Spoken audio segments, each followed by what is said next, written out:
এরে মুসলমান, আমার আপনার রব আল্লাহ রাব্বুল আলামিন কালামে পাকের মধ্যে বললেন, ওয়া তুইজ্জু মান তাশা ওয়া তুযিল্লু মান তাশাউ বিয়াদিকাল খায়র।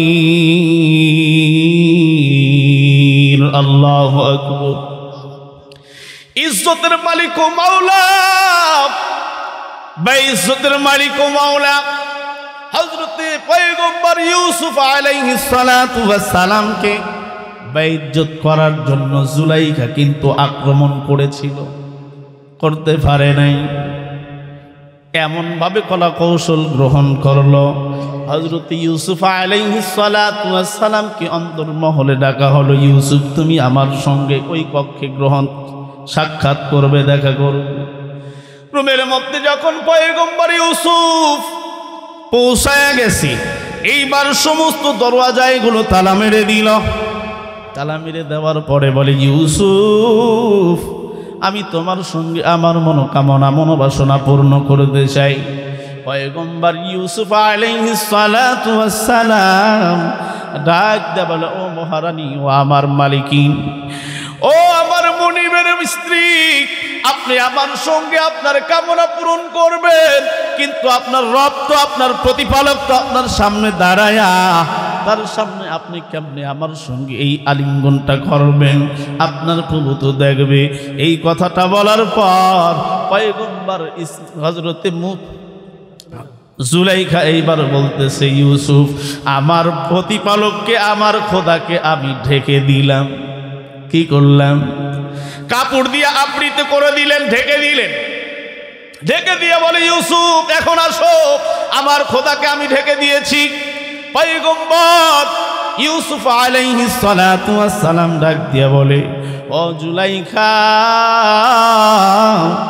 তুমি তোমার প্রভুরে কাপড় দ্বারা আবৃত করে দিলে, পর্দা দ্বারা ঢেকে দিলে, কিন্তু আমি এমন এক মালিকের গোলাম যেই মালিককে পর্দা দ্বারা ঢাকা সম্ভব না।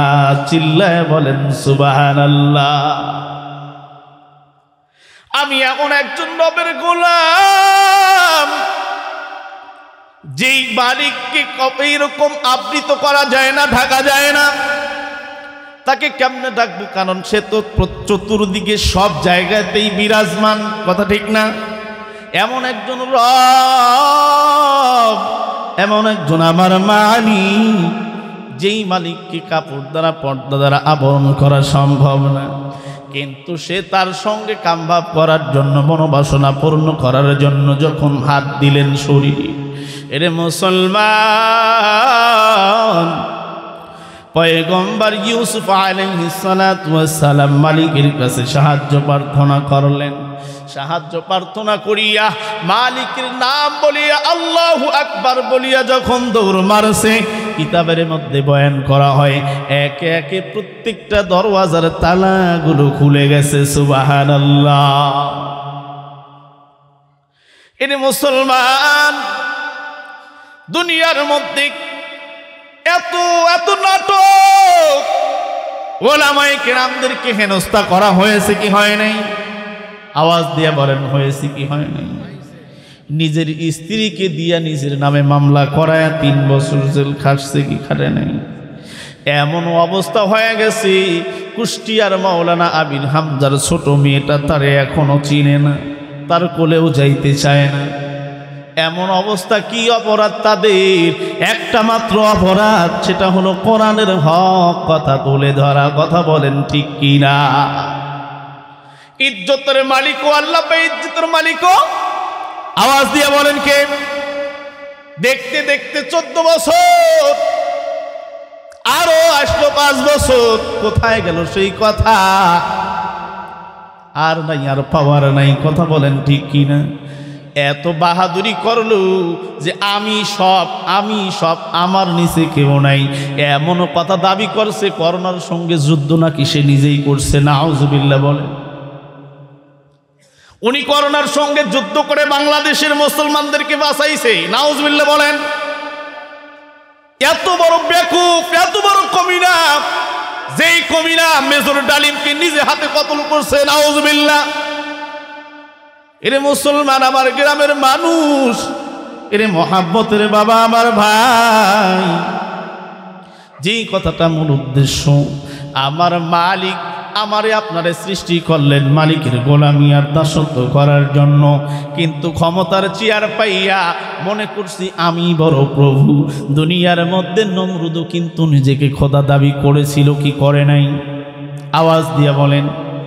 দুনিয়ার মধ্যে সর্বপ্রথম এই যে প্রচার প্রসারে, এই যে দিনক্ষণ ঠিক কইরা দুর্গা পূজা, কালী পূজা, ভূত পূজা, পেট পূজা ওই নমরুদের জামানা থেকে শুরু হয়েছে।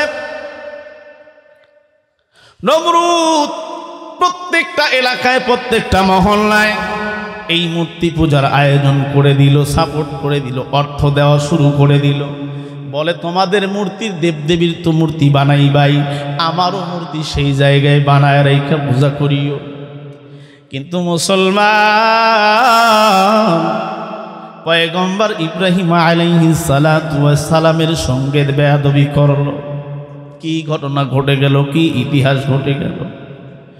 পয়গম্বর ইব্রাহিম আলাইহিস সালাতু ওয়াস সালামের বাবা আজর বলে দিল, পয়গম্বর ইব্রাহিম যাও যাও, আজকে আমার শরীরটা বড় খারাপ, ভালো লাগতেছে না, একটু যাইয়া আজকে আমার দেব দেবী তোমার প্রভুর একটু প্রণাম দাও, প্রসাদ দাও, তার একটু পুজো করে আসো।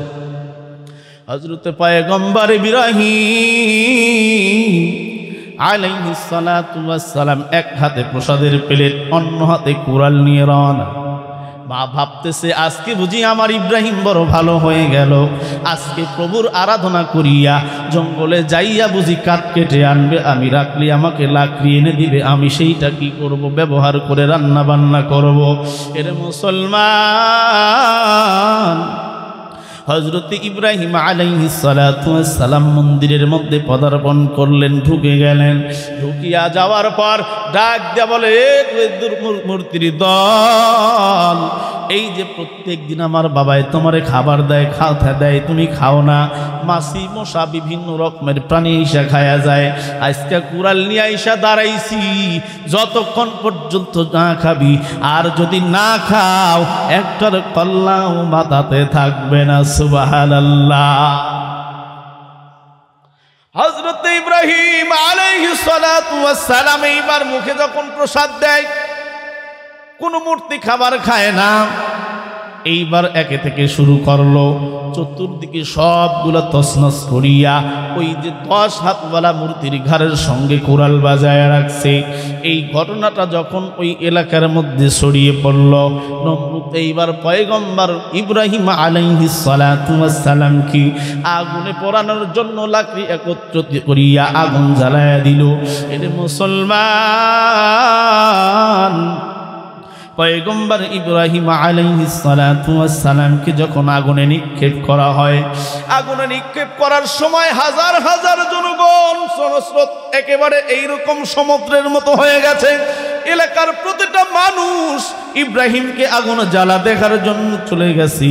পয়গম্বর ইব্রাহিমকে যখন আগুনে নিক্ষেপ করা হয়, হযরত জিবরিল আমিন আলাইহিস সালাতু ওয়াস সালাম, মিকাইল আলাইহিস সালাতু ওয়াস সালাম, ইসরাফিল আলাইহিস সালাতু ওয়াস সালাম আয়েশা হাজির হয়ে গেছে। আল্লাহর খলিল একটু হুকুম যদি দিতেন, একটু ফু দিব, শেষ হয়ে যাবে। মিকাইল বলে একটু হুকুম দিলে আমি একটু শুধু বৃষ্টির ছিটা ফোটা দিব তো নিভায়া যাবে। জিব্রাইল বলে আমি উঠায় নেই। এইবার হযরত ইব্রাহিম আলাইহিস সালাতু ওয়াস সালাম ডাক দিয়া বলে, তোমরা কি এসেছো না তোমাদেরকে পাঠানো হয়েছে? আল্লাহু আকবার বললেন না? তোমরা এসেছো নাকি তোমাদের পাঠানো হয়েছে? ডাক দিয়া বলে, ও পয়গম্বর, আমরা মালিকের কাছ থেকে অনুমতি নিয়ে এসেছি। ডাক দিয়া বলে, তোমরা যেই মালিকের থেকে অনুমতি নিয়ে আসলাম, ওই মালিক কি দেখে না ইব্রাহিম আগুনে পড়ে? বলে হ্যাঁ দেখে। ডাক দিয়া বলে, কুলনা ইয়া নারু কুনি বারদাও ওয়া সালামান আলা ইব্রাহিম। আল্লাহু আকবার। এরে আগুন, তোর মালিককে তুমি আল্লাহ খবরদার আমার খলির একটা পশমই স্পর্শ করা যাবে না। সুবহানাল্লাহ। পয়গম্বর বসে আছে, কিতাবের মধ্যে লেখা হয়, কোন কিতাবে লেখা আছে 30 দিন, কোন কিতাবে আছে 40 দিন। এইরকম যখন ওই জায়গায় একেবারে মনে ফুলের বাগানে পরিণত হয়ে গেছে, চতুর্দিকে তাপমাত্রা অনেক, কিন্তু মাঝখানে পয়গম্বর ইব্রাহিম বসে খেলাধুলা করে। সম্পর্ক কার সাথে? রব কাকে বানায় নিছে, মালিক কাকে বানায় নিছে, রিজিক দাতা, বিধানদাতা, সমাজনীতি সব কিছুর মালিক কারে বানাইছে? একমাত্র আল্লাহকে বানানোর কারণে সমস্ত আগুন নিস্তেজ হয়ে গেছে। পয়গম্বর ইব্রাহিম আগুনের মধ্যে বসে খেলাধুলা করে। এইবার যখন তাকে আগুন থেকে বের করা হয়, ডাক দিয়া বলে ইব্রাহিমকে, নমরুদ, ইব্রাহিম তোমার শরীরে কিছুই কি হলো না? তোমার সঙ্গে আমার আর হলো না, তোমার মালিকের সঙ্গে আমি যুদ্ধ করতে চাই। কি করতে চাই? আওয়াজ দিয়ে বলেন, কার সাথে করবে? কার সাথে? আল্লাহ। একটু জোরে বলেন না, কার সাথে? আল্লাহর সঙ্গে যুদ্ধ করা সম্ভব? আল্লাহর সঙ্গে যুদ্ধ করবে ভাবতেছে আর বলতেছে, ইব্রাহিম তোমাকে তো কত এরকম কষ্ট দিতে পারলাম না, পড়াইতে পারলাম না, তাহলে বোঝা গেল তোমার আল্লাহর ক্ষমতা বেশি। অতএব তোমাকে আর মারবো না, তোমার মালিককে মারবো না। আউযুবিল্লাহ। জোরে বলেন না, আউযুবিল্লাহ। তোমার সাথে আর কোনো আমার কথা নাই, তোমার মালিকের সঙ্গে আমি যুদ্ধ করতে চাই। দিন ঠিক করো, ডেট তৈরি করো, অমুক দিন কি কোন দিন করবে, তোমার মালিকের থেকে সময় নাও। পয়গম্বর ইব্রাহিম আলাইহিস সালাতু ওয়াস সালাম বলে, আলহামদুলিল্লাহ, আমি তো বেঁচে গেলাম। মালিকের সাথে যুদ্ধ করবা, আমার মালিকের কোনো সময় নাই, দিন নাই, তুমি যেই দিনেই পারো। ধরে নেন 5ই আগস্ট, ওই দিন ধরে নেন নমরুদ ইচ্ছা করেছে মালিককে কি করবে? মালিকের সঙ্গে কি করবে? যুদ্ধ করবে। চতুর্দিক দিয়ে সেনাবাহিনী, নৌবাহিনী, বিমান বাহিনী, আরো যত বাহিনী আছে সবাইকে চতুর্দিক দিয়ে বেড়ায় দিয়ে, তার কাটা বিছায় দিয়ে, সব জায়গাতে সবাইকে এইরকম আটকায়া দিয়ে বন্দুক তাক করে আছে, যে আসবে তাকেই ফায়ার করবা। এইবার কেউ আসমানের দিকে, কেউ ডাইনে, কেউ বামনে, কেউ সামনে, কেউ পিছনে, বিভিন্নজন বিভিন্ন দিক দিয়ে বন্দুক রাইফেল তাক করে বসে আছে। এইবার যখন ধরেন সকাল 8টার সময় দিয়েছে, 8টা বাজার 5 মিনিট বাকি, 7:55 বা 55 মিনিট হয়, ওই সময় পয়গম্বর ইব্রাহিম খেলা দেখার জন্য ময়দানে হাজির। আল্লাহু আকবার। হাজির হয়ে গেছে। ইব্রাহিম, তোমার মালিক কই? তোমার রবের সৈন্যবাহিনী কই? আমি যাদের সঙ্গে যুদ্ধ করব কাউকে তো দেখি না। বলে ওয়েটিং সি, ওয়েট করেন, অপেক্ষা করেন, মুহূর্তের মধ্যে সময় হইলে 1 মিনিট দেরি হবে না। আসমানের দিকে তাক লাগায় দাঁড়ায় আছে। এর মুসলমান, ক্ষমতা কোনোদিনও চিরস্থায়ী হয়, কোনোদিনও হয় না। অপেক্ষা মান। যখন কাটায় কাটায় 8টা বেজে গেছে, আসমানের দিকে তাকায় দেখে এক ঝাঁক মশার আগমন। সুবহানাল্লাহ। এক ঝাঁক মশা যখন দেখছে, নমরুদ ডাক দিয়া বলে, রাইফেল ফালাও, আগুন জ্বালাও। কি জ্বালাও? ভাবছে দুনিয়ার মশা আগুন জ্বালায় ধুমা দিলেই চলে যাবে। আগুন জ্বালাইতে সময় লাগছে মুসলমান, মুহূর্তের মধ্যে যার শরীরে আঘাত করেছি জমিনে পড়ে মৃত্যুবরণ করতে দেরি হয় নাই। সুবহানাল্লাহ। সবাই এইরকম ভাবে ময়দানের মধ্যে অস্ত্র ফালায় দিয়া গড়াগড়ি করে করে মারা যাইতেছে। নমরুদ ভাবছে, হায় হায়, কোন মালিকের সঙ্গে যুদ্ধ ঘোষণা দিলাম? এই মালিক তো কম সম মালিক না। খবরদার, হায় হায়, এখন পালাবো কিভাবে? এবার ধরেন ব্রিগেডিয়ার জেনারেল জিবরাইল ডাক দিয়া কয়ে, পালাইলে পালা, 46-45 মিনিট আছে, কথা বলেন। এই যখন পালাইতে গেছে মুসলমান, ক্ষমতাবাহী উড়ে গেছে, কিন্তু ওই নমরুদ উড়িয়ে যেতে পারে নাই।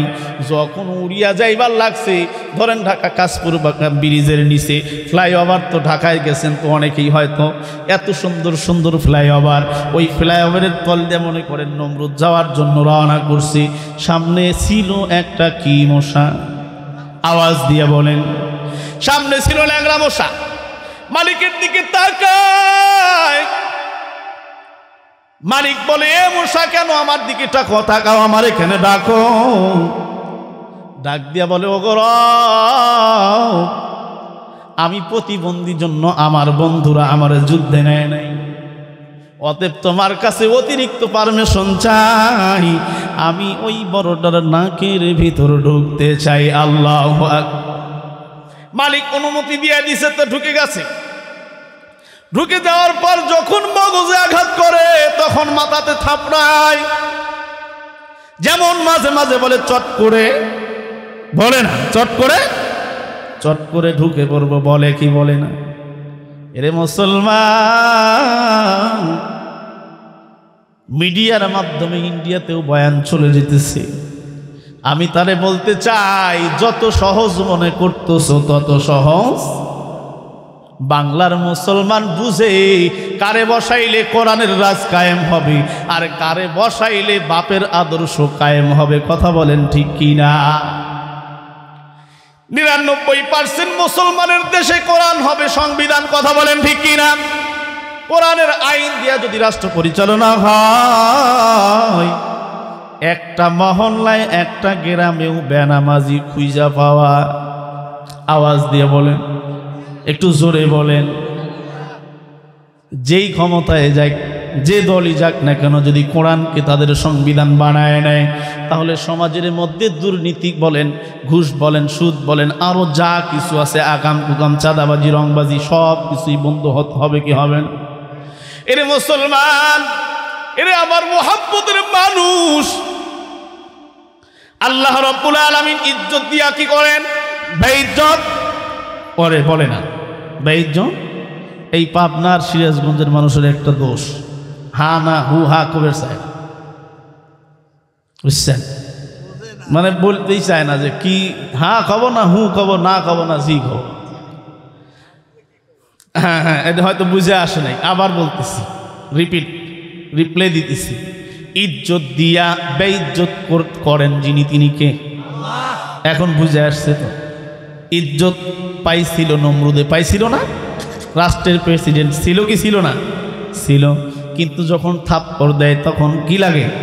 ভালো লাগে। এইবার সব সময় তো আর থাপড়ানো যায় না।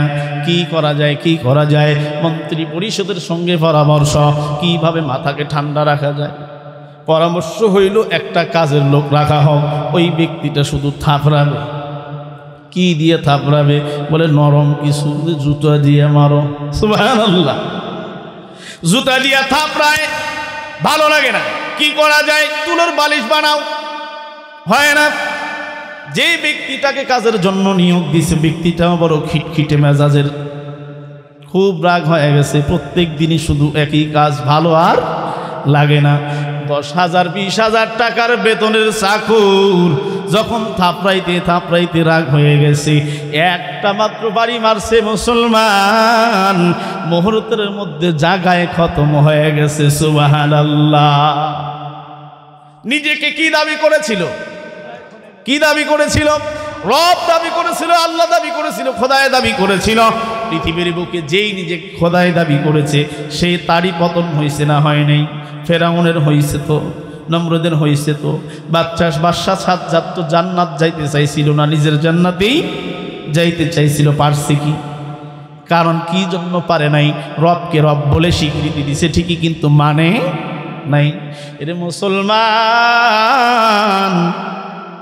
রবকে শুধু রব বলে মানলেই হবে না, রবের স্বীকৃতি দিলেই হবে না। রবের পক্ষ থেকে আমার আপনার উপরে যেই কাজগুলো, কর্মগুলো দিয়ে দেওয়া হয়েছে, এই কাজগুলো করার দরকার আছে না নাই? রব যে আমাদেরকে দিনে 5 বার ডাকে, এটা কি সত্য না মিথ্যা? কার মাধ্যমে? নামাজের মাধ্যমে না আজানের মাধ্যমে? আজানের মধ্যে বাক্য আছে শেষের দিকে, হাইয়া আলাস সালাহ, হাইয়া আলাল ফালাহ। এই দুইটা বাক্যর মধ্যে দিয়ে ডাকা হয়, এসো কল্যাণের দিকে, এসো কল্যাণের দিকে। এর মুসলমান, মালিক যখন ফজরের আজানের সময় হয়ে গেল, মালিক ডাকটা বলে, হাইয়া আলাস সালাহ, হাইয়া আলাল ফালাহ। এর গোলাম আমার কদমে সিজদা লাগাও। তুমি যত গুনাহ রাত্রিতে করছো আমার কদমে সিজদা লাগাইতে দেরি, মুহূর্তের মধ্যে মাফ করতে দেরি না। সুবহানাল্লাহ। মালিকের দিকে মালিক গোলামের দিকে তাকায়া, গোলাম ফজরে আয়, ফজরে হাজিরা দিলাম না, জহরে হাইয়া আলাস সালাহ। মালিক বলতেছে আমার গোলাম বুঝি জহরে হাজিরা দিবি, জহরেও হাজির হইল না। জহর পার হয়ে গেল, আসরের সময় এসে গেল।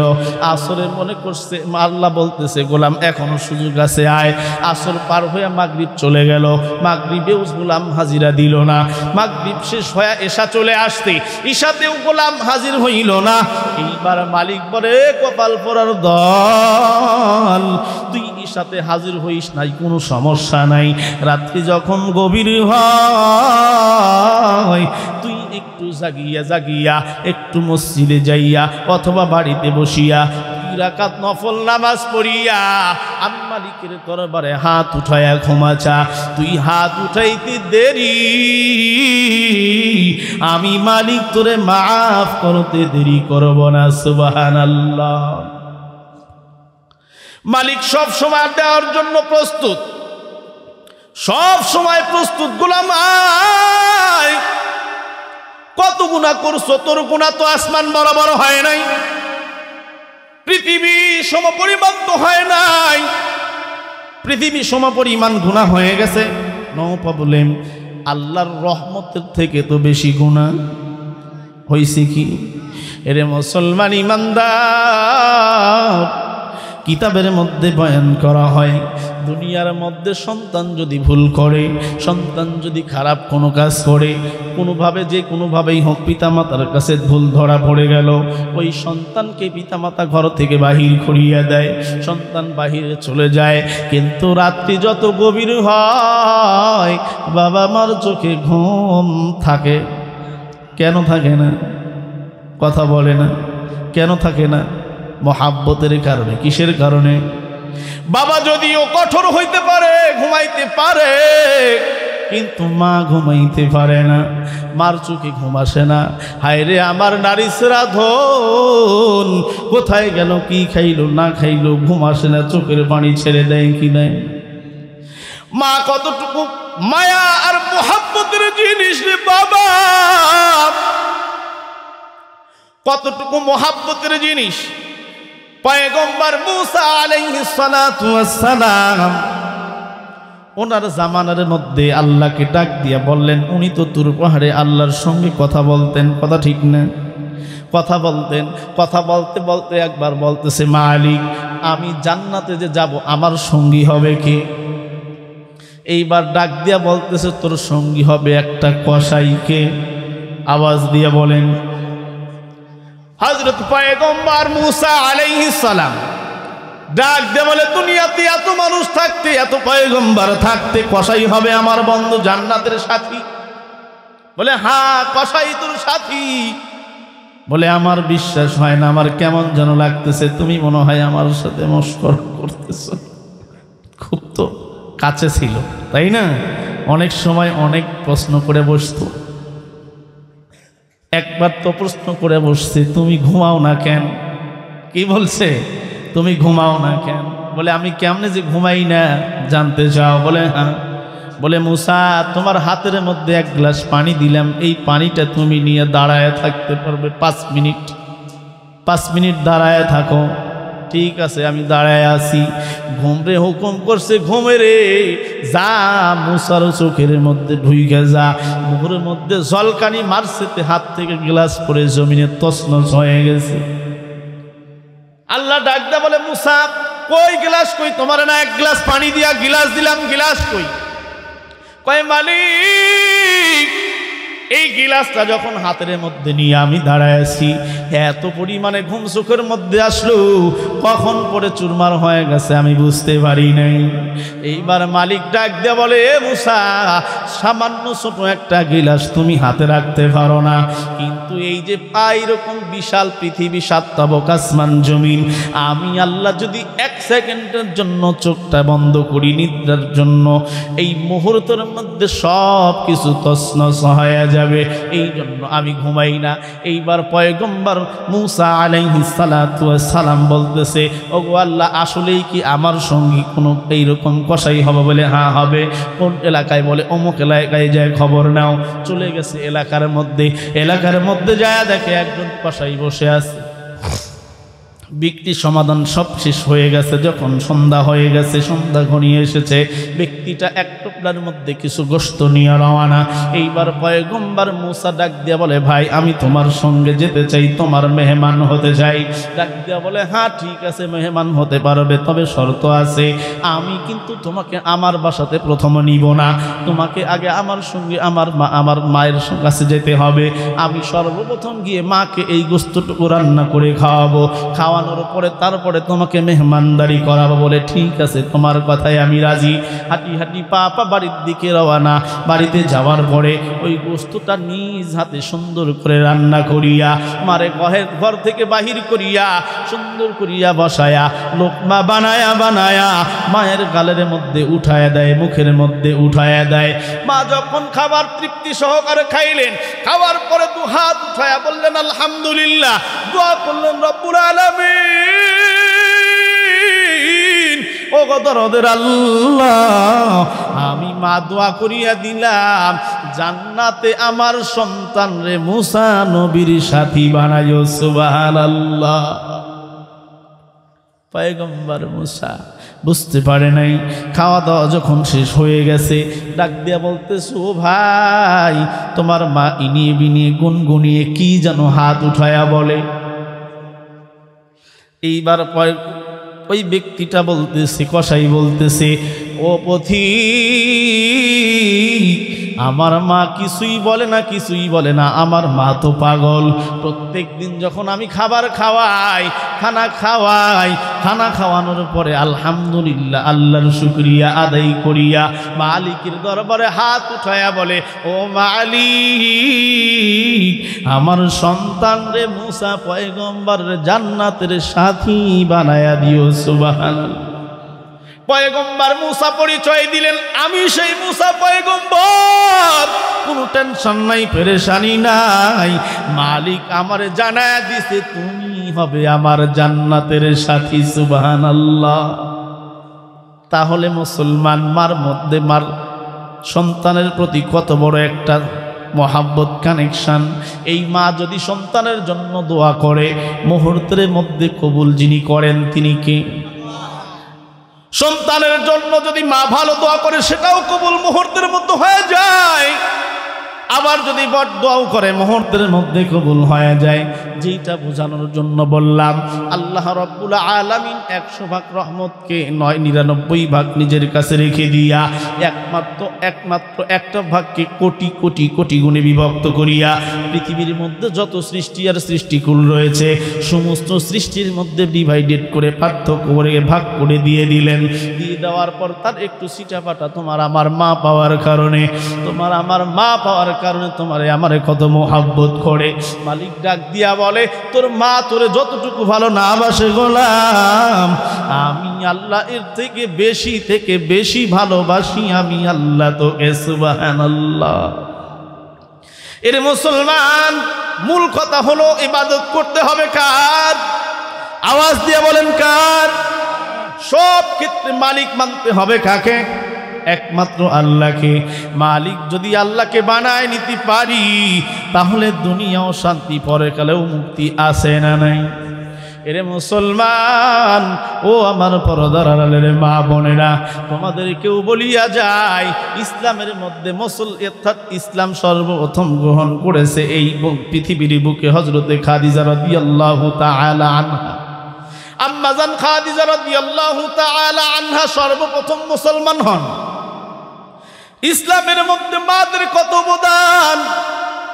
হযরত সুমাইয়া রাদিয়াল্লাহু তাআলা আনহা পৃথিবীর বুকে ইসলামের জন্য সর্বপ্রথম শহীদ। কথা বলেন ঠিক কি না? হযরত সুমাইয়াকে দুইটা ওইরকম উপহার দেওয়ার জন্য দুইটা বিষয়ে তাকে বলা হলো। আবু জেহেল ডাক দিয়ে বলল, সুমাইয়া তোমাকে হত্যা করা হবে না, তোমাকে দুইটা কাজ এইরকম উপহার দিব। তুমি যদি লা ইলাহা ইল্লাল্লাহ ছেড়ে দাও, একত্ববাদ আল্লাহর একত্ববাদ ছেড়ে দাও, তোমার রবকে যদি ছেড়ে দাও, তোমার মালিকের রুবুবিয়াতকে যদি অস্বীকার করো, তোমাকে হত্যা করা হবে না। শুধু তাই নয়, তোমাকে সসম্মানে সইজ্জতে তুমি যত টাকা পয়সা যা কিছু চাও সব দিতে রাজি, কিন্তু শর্ত একটাই, ছাড়তে হবে কাকে? আওয়াজ দিয়ে বলেন, ছাড়তে হবে মালিককে। তুমি যদি তোমার রবকে ছেড়ে দাও, তোমার বিধানদাতাকে ছেড়ে দাও, তোমার রিজিক দাতাকে ছেড়ে দাও, তোমার হায়াত দাতাকে ছেড়ে দাও, তোমার মউত দাতাকে ছেড়ে দাও, তুমি যদি শুধু জবানে বলবা আমি ইসলাম ছেড়ে দিলাম, ইসলাম ত্যাগ করলাম, কালিমাকে ছেড়ে দিলাম, বলতে দেরি তোমাকে আবার সসম্মানে সইজ্জতে রাখা হবে, তোমাকে অর্থ প্রাচুর্য দিয়ে ভরে দেওয়া হবে। কিন্তু হযরত সুমাইয়া বললেন, এ নাফরমান, জীবন যাবে কালিমা ছাড়তে রাজি না, জীবন দিয়ে দিব, কালিমা ছাড়তে ছাড়বো না। এর মুসলমান হযরত সুমাইয়া রাদিয়াল্লাহু তাআলা আনহা যখন এই কথাটা বললেন, এইবার জানোয়ার ইবলিস শয়তান আবু জেহেল বলতেছে ওর কর্মী বাহিনীদেরকে, ওই সুমাইয়ার শরীর থেকে পোশাকগুলো খুলে ফেলা হোক। শরীর থেকে পোশাকগুলো আলাদা করা হলো, শরীর থেকে পুরো পোশাক খুলিয়া এমনভাবে বিশ্রীভাবে তাকে এইরকম পার্থক্য করার জন্য, তাকে বিভক্ত করার জন্য এমন ব্যবস্থা করা হলো। এর মুসলমান এমনভাবে তাকে লাঞ্ছিত করা হলো, দুই পা দুই দিকে এইরকম ভাবে টানায়া দিয়া বলতেছে, সুমাইয়া এখনো সময় আছে, কালেমা ছেড়ে দে, আর যদি কালেমা ছেড়ে না দাও তোমার লজ্জাস্থানে বর্ষা মেরে আঘাত করে হত্যা করে দেওয়া হবে। মুহূর্তের মধ্যে হযরত সুমাইয়া রাদিয়াল্লাহু তাআলা আনহা কাঁদতেছিল, মুহূর্তের মধ্যে মুস্কি হেসে দিয়েছে, সুবহানাল্লাহ। ডাক দেয়া বলে, ও সুমাইয়া তুমি কেন হাসো? তোমার তো হাসার কোনো অপশন নাই, কেন তুমি হাসো? সুমাইয়া রাদিয়াল্লাহু তাআলা আনহা ডাক দিয়ে বলে, আবু জাহেল তুমি আমারে উলঙ্গ করতে পারো, তুমি আমারে আঘাত করিয়া মারতে পারো, কিন্তু আমার মালিক জান্নাতের ফেরেশতা পাঠায়া দেয় আমাকে শহীদ করতে দেরি, জান্নাতি পোশাক পরায়া জান্নাতে নিতে দেরি না। সুবহানাল্লাহ। তাহলে মাদের ইসলামে ভূমিকা আছে না নাই? এই মুসলমানদের মা বোনেরা, এই জন্য বলি একমাত্র রবকে সব জায়গায় মানতে হবে। তুমি আমি যদি রবকে মানি, তুমি আমি যদি মালিককে মানি, আমরা সবাই দুনিয়ার মধ্যে যারা গোলাম, দুনিয়ার মধ্যে যত সৃষ্টি আছে সব কিছু, সব সৃষ্টি হইতেছে মালিকের গোলাম। আর এই গোলামের মধ্যে সবচেয়ে উৎকৃষ্ট, সবচেয়ে শ্রেষ্ঠ হলো মানুষ। কথা বলেন ঠিক কিনা? সবচাইতে শ্রেষ্ঠ হলো মানুষ। আল্লাহ ঘোষণা দিলেন, ওয়ালাকাদ কাররামনা বানি আদম, আদম সন্তান হইল সবচাইতে শ্রেষ্ঠ, সবচাইতে মহামূল্য, সবচাইতে উৎকৃষ্ট, সবার ঊর্ধ্বে হইতেছে আদম সন্তান মানব জাতি। এই মানব জাতির শ্রেষ্ঠত্ব ধরে রাখতে হলে রব হিসাবে মানা কাকে লাগবে? আওয়াজ দিয়ে বলেন, আল্লাহকে মানতে হবে। এই জন্য প্রতিটা ক্ষেত্রে আমার জীবন, একেবারে জীবন থেকে নিয়ে, আমার হায়াত থেকে, আমার জীবনী বাস্তব জীবন থেকে নিয়ে, আমার সামাজিক জীবন, আমার পারিবারিক জীবন, আমার সামাজিক জীবন, আমার রাষ্ট্রীয় জীবন, এক কথায় আন্তর্জাতিক জীবন পর্যন্ত, আন্তর্জাতিক পর্যায় পর্যন্ত যদি মালিক রবকে বানাইতে পারি, তাহলে আমার আর কোনো টেনশন। আর যদি প্রতিটা ক্ষেত্রে আমার ভুল হয়ে যায়, আলাস্তু বিরব্বিকুম, রূহের জগতে বললাম, দুনিয়াতে এসে নামাজ পড়লাম আলহামদুলিল্লাহি রাব্বিল আলামিন, রুকুতে যায় বললাম সুবহানা রাব্বিয়াল আলা, সুবহানা রাব্বিয়াল আযীম, সিজদাতে যায় বললাম সুবহানা রাব্বিয়াল আলা। প্রতিটা ক্ষেত্রে রবের স্বীকৃতি জবান দিয়ে দিতেছি, কিন্তু আমার কাজে কর্মে কোনো মিল নাই। তাহলে আমার মতো কপাল ভরা দ্বিতীয় আর কেউ নাই। এই জন্য আমার মুসলমান ভাই ও বাবারা, ও আমার গ্রামের মোহাব্বতের মানুষেরা, দুনিয়াতে একদিন এসেছিলাম, এখন আসি, কিছুদিন পর থাকবো। কতজন আসলো গেল। এই গতকালকেও দুইজন যুবক, একেবারে টাকরা যুবক দুইজন, একজন হাফেজ সাহেব, একজন আলেম, একজন রোড অ্যাক্সিডেন্টে মারা গেছে, একজন অটোমেটিক এমনি হায়াতের আয়ু শেষ হয়ে গেছে, দুনিয়া থেকে বিদায় নিছে। আমাদের এই গ্রাম থেকে কত যুবক থুয়ে বৃদ্ধ, বৃদ্ধ থুয়ে যুবক, ছোট থেকে বড়, বড় থুয়ে ছোট, কতজন বিদায় নিয়ে চলে গেল। না জানি কখন মসজিদের পালকিতে, মসজিদের মাইকে তোমার আমার নাম ঘোষণা হয়ে যায়। কখন জানি মসজিদের মাইকে এলান হবে, আব্দুর রহমান নাই, আব্দুল মালিক নাই, আব্দুল সাত্তার নাই, এলান হয়ে যাবে, আর কেউ বলবে না আব্দুর রহমানের লাশ, বলবে লাশ শুয়েছে লাশ। মুহূর্তের মধ্যে সব কিছু ধ্বংস হয়ে যাবে, শেষ হয়ে যাবে। কিসের এত বাহাদুরি, কিসের টাকার গরম, ক্ষমতার গরম? এরে আমার মহাব্বতের বাবা, আমার ভাই, ও আমার পর্দার আড়ালের মা বোনেরা, নিজেকে স্বাধীনভাবে, মুক্তভাবে, খোলামেলা চলো। পর্দা ছাড়িয়া, মালিকের হুকুম না মানিয়া মন যা চাইতেছে করতেছ, কিন্তু যখন মৃত্যুবরণ করবা, এই মৃত্যু কিন্তু কাউকে ছাড় দিবে না।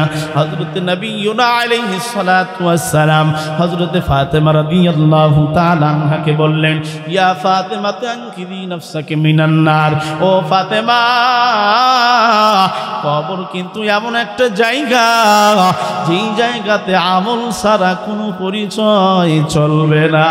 তুমি যদি কবরে যায় বলো, আমি আখিরি জামানার পয়গম্বর মে ফাতিমা, তোমার এই কথা কিন্তু কবর শুনবে না। তুমি যদি কবরে যাইয়া বলো, আমি ইমাম হাসান হুসাইনের মা, কবর কিন্তু শুনবে না। তুমি যদি বলো, আমি শেরে খোদা আলীর স্ত্রী, কবর শুনবে না। কবর শুধু চাইবে আমল, শুধু আমল আর আমল। নিজে চোখে দেখা কত ঘটনাই আপনারা দেখলেন। আমাদের এই কবরস্থানে কতজনকেই না নিজে হাতে দাফন করলেন, কতজনেরই না জানাজা দিলাম রে মুসলমান। কিন্তু এমন একটা দিন আসবে, আমি একদিন কাতারে ছিলাম, কাতারে আর থাকবো না, আমি সামনে লাশ হয়ে পড়ে থাকবো। আমার আত্মীয় সবাই পাশে দাঁড়ায়া দাঁড়ায়া কান্না করবে, চোখের পানি ছেড়ে দিবে। একটু মনকে বুঝাও, একটু চিন্তা করিয়া নাও রে বাবা, আমার ভাই, মা বোনেরা, একটু দিলের চক্ষুটা একটুকে দিল দিয়ে একটু চিন্তা করো, ভাবনা করো। আমি যখন লাশ হইয়া গেলাম, আমি যদি নাফরমান হইয়া মরিয়া যাই, আমার যদি কালিমা নসিব না হয়, ঈমান যদি নসিব না হয়, আমি যখন মৃত্যুবরণ করলাম, আমার মৃত্যুবরণের পর আমি ঘর থেকে বের হতে চাই না, আমার সন্তান ঘরে রাখে না, আমার বাবা মা, ভাই ব্রাদার, আত্মীয় স্বজন ঘর থেকে টেনে হিসেবে বের করে নিয়ে যাবে, সুন্দর করিয়া কালো মশারি টানায়া গরম পাতা, গরম পানি, বড়ি পাতা গরম পানিতে শেষ গোসল দিবে। তুমি, আমি, আমার, তোমার রূহ বলতে থাকবে, কোথায় নাও? আমি তো কোথায় যাইতে চাই না, আমি তো মৃত্যুবরণ করি নাই। আমার বডিকে প্রসেস করিয়া 3খানা অথবা 5খানা কাপড়ে ফেসাইয়া ওই যে মসজিদের দিকে রওয়ানা, ওই জায়গায় লইয়া যাইয়া সামনে রাখিয়া যখন 4 তাকবীরের জানাজা দেয়, জানাজা কমপ্লিট করিয়া কবরে রেখে আসবে। এরে মুসলমান, ওই কবরে যদি আমল ছাড়া আমি তুমি যাই, ওই কবরটা কেমন ব্যবহার করবি? রবের রুবুবিয়ত ওখানেও কিন্তু আছে না নাই? যখন কবরে রাখা হয়, বিসমিল্লাহি ওয়া আলা মিল্লাতি রাসূলিল্লাহ বলিয়া যখন মাটি দিয়া চলে আসলো, মিনহা খালাকনাকুম ওয়া ফিহা নুঈদুকুম ওয়া মিনহা নুখরিজুকুম তারাতান উখরা, যখন সবাই চলিয়া গেল, কিতাবের মধ্যে বয়ান করা হয়, একজন ব্যক্তি যদি 40 কদম চলে যায়, তখন তার কবরের মধ্যে 2টা ফেরেশতা আসে, মুনকার আর নকির। এই 2জন ফেরেশতা আসে, যে প্রশ্ন করে, সেই প্রশ্নটা কিসের প্রশ্ন? 1 নাম্বার হইতেছে রবের পরিচয় দাও, 2 নাম্বার ধর্মের পরিচয় দাও, 3 নাম্বার রাসূলুল্লাহর পরিচয় দাও। এই 3টা প্রশ্নের উত্তর যদি না দিতে পারি মুসলমান, কপাল কিন্তু ফুরিয়া যাবে। এর মুসলমান, আল্লাহর পয়গম্বর কবরের আলোচনা করার সময় এইভাবে দেখায় দিলেন, যখন ব্যক্তিটা উত্তর দিতে পারবে না, মালিক তখন তারে বলবে, মালিককে ডাক দিয়ে বলবে, আল্লাহ কোন নাফরমানের কবরে পাঠাইলা? এই নাফরমান তো কোনো প্রশ্নের উত্তর দিতে পারে না। এইবার কবরের মাটিরে বলবো, ও কবরের মাটি, এমন ভাবে চাপ মারো। কিতাবের মধ্যে বয়ান করা হয়, আল্লাহর নবী সাহাবীদের সামনে দেখায় দিলেন, এক হাতের আঙ্গুল যেমন অন্য হাতের আঙ্গুলের মধ্যে ঢুকে যায়, এমনি করে এক পাশের হাড় অন্য পাশের হাড়ের মধ্যে ঢুকে যাবে।